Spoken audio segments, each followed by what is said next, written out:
जी राजीव। जी बिल्कुल। बिल्कुल जनाब अमलेंदु जी, जरा बताइए कि बिहार में जो कुछ हो रहा है, इधर की बात तो हम कर ही रहे हैं, बिहार की बात, नीतीश बाबू इसको और इस सरकार को, 25 से 30 वाली सरकार को कैसे देखते हैं आप? जी राजीव। जी बिल्कुल। बिल्कुल जनाब अमलेंदु जी, जरा बताइए कि बिहार में जो कुछ हो रहा है, इधर की बात तो हम कर ही रहे हैं, बिहार की बात, नीतीश बाबू इसको और इस सरकार को, 25 से 30 वाली सरकार को। राजीव जी, अब 25 से 30 का तो पता नहीं, लेकिन फिलहाल 25 से शुरुआत तो कर दी है अपने नीतीश कुमार जी ने। अब 30 तक चलेगी कि नहीं चलेगी ये तो नहीं कहा जा सकता। बहरहाल 25 से शुरुआत हो गई है। और जो अब तक कहा जा रहा था और नीतीश कुमार जिस तरीके से नारे लगवा रहे थे कि नीतीश कुमार मुख्यमंत्री थे, नीतीश कुमार मुख्यमंत्री हैं, नीतीश कुमार मुख्यमंत्री रहेंगे, तो एक चीज़ तो राजीव जी ये देखी जा सकती है कि नीतीश कुमार ये मनवाने में कामयाब हो गए गुजरातियों से कि भाई पाटलिपुत्र में गुजरातियों का कोई काम इस तरीके से नहीं चलेगा कि तुम तय कर दो कौन रहेगा कौन नहीं रहेगा।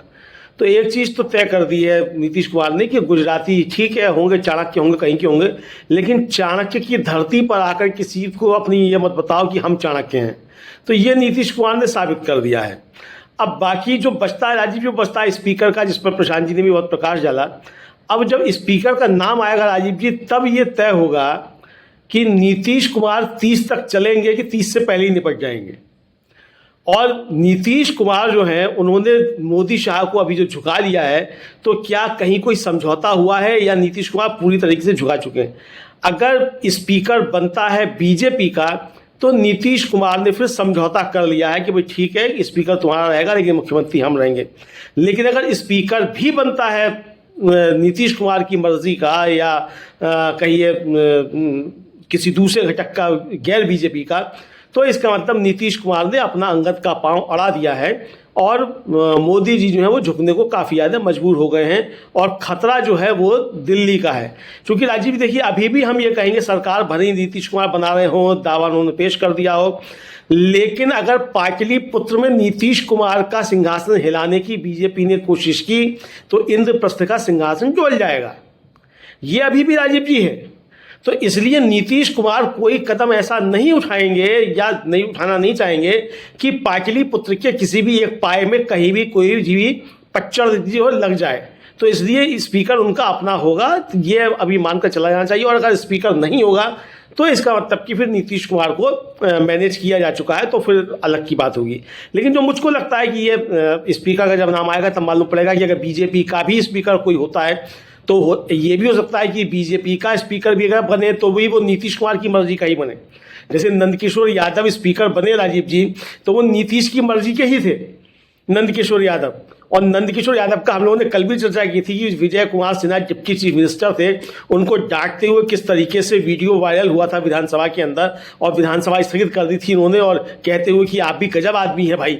ये मतलब सुना लोगों ने, आ गया उसमें माइक में आ गई इतनी आवाज़, वो अंदर जाते जाते और उनकी तरफ इशारा करते हुए विजय कुमार सिन्हा की तरफ कि अरे आप तो गजब आदमी है भाई, ये कहते हुए जा रहे हैं। तो ये इसी तरीके का कोई अगर होगा तो होगा। तो ये मतलब स्पीकर जो है वो नीतीश की मर्जी का ही होगा, इसमें अब कोई दो राय मुझको नहीं लगती है। और अगर नहीं होता है तो फिर नीतीश कुमार 25 से 30 नहीं है, वो जब तक होंगे तब फिर वो नीतीश मतलब अपने मोदी जी तय करेंगे। तो राजीव जी मुझको तो अभी ये लगता है।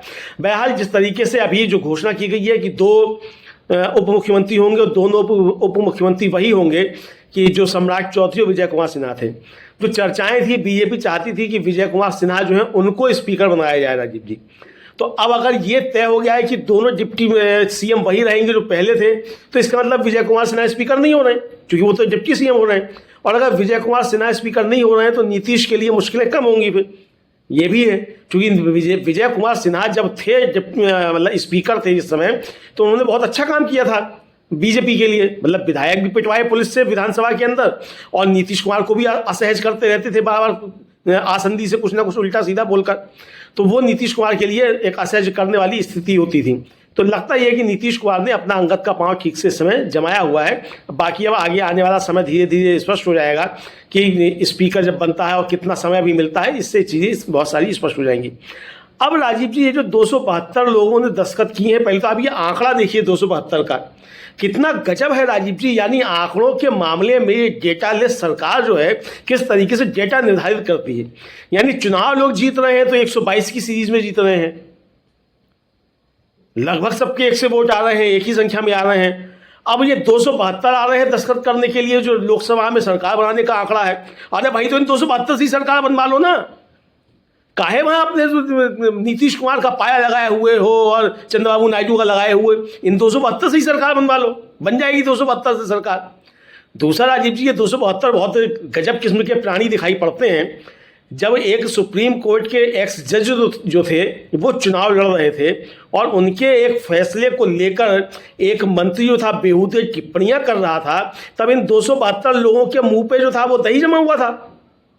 बल्कि मुझे ध्यान पड़ता है कि इनमें से कुछ जो थे वो तो उनके खिलाफ भी बयान जारी कर रहे थे, मतलब सुप्रीम कोर्ट के उस एक्स जज के खिलाफ, जिसके फैसले को लेकर एक मंत्री जो था वो आए शाय भाई जाने क्या क्या पके चले जा रहा था।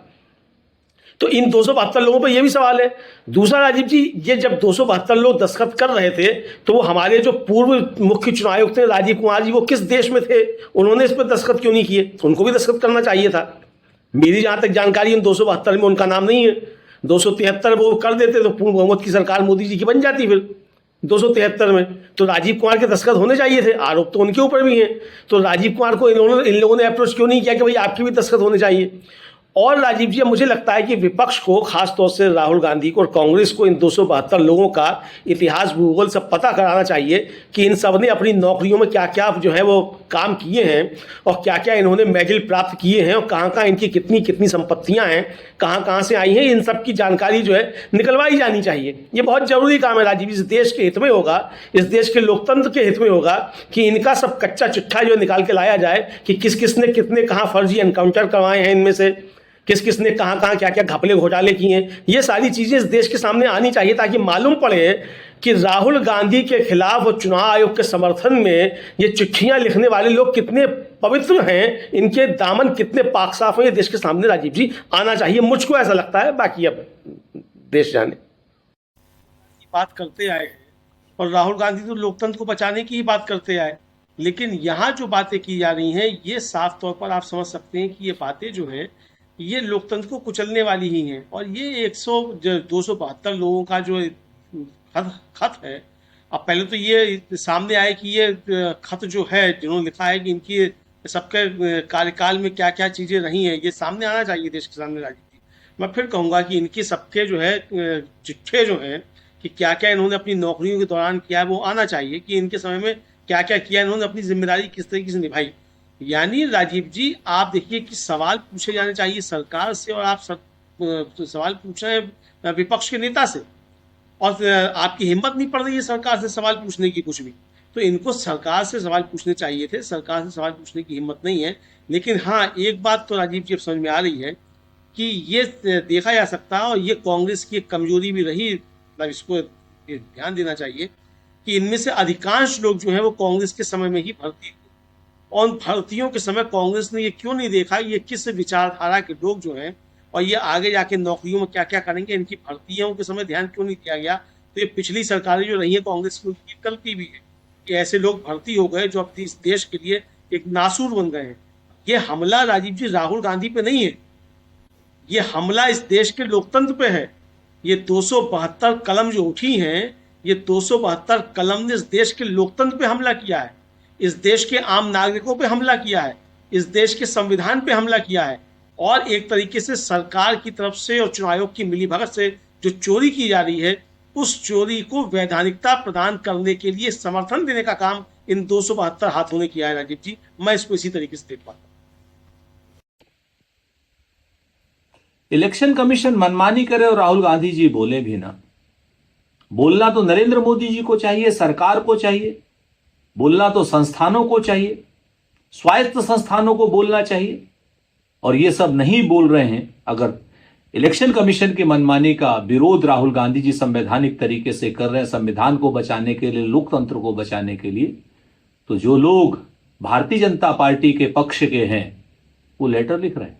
और भूल जाते हैं वो सब लोग जब प्रधानमंत्री जी की भाषा के लिए मनमोहन सिंह जी पत्र लिखते हैं, जब सेना के राजनीतिकरण के लिए 150 से ज्यादा सैन्य अधिकारी पत्र लिखते हैं, तब पूरे मीडिया में सुई पटक सन्नाटा हो जाता है।